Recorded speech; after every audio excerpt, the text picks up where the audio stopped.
Well, the most experienced thing I had aboard ship was when the ship had the explosion in Boston in October 16th, 1953.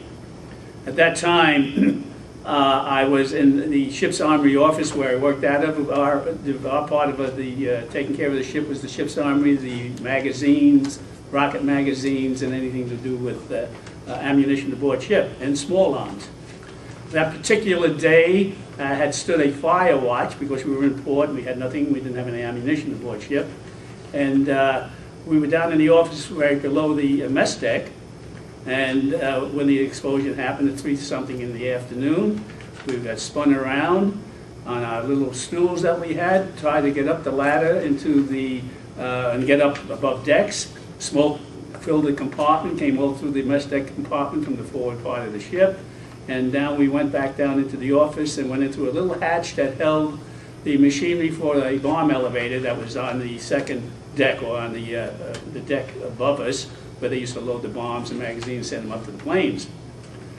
So we stood down and got in there, and in the meantime, around the passageway where the Marine had their supply office, 2 of them came around, and so about 6 of us ended up in this little machine shop area there.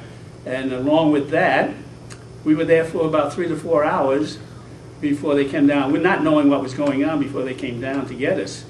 One of my good friends, Jim Winslow, who was on the list that he got killed aboard in the explosion, had taken my fire watch right before I had gone and got relieved, because I was going into Boston that night, you know, for a little R&R, let's say.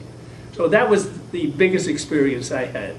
At that time, didn't realize how big it was, because he was gone and I was still around, you know, to continue. And after that, there was a lot of, we took muster aboard deck, found out that he wasn't with us. Of course, he didn't show up on our division. And then the next couple of days, there was a lot of cleanup and things to do.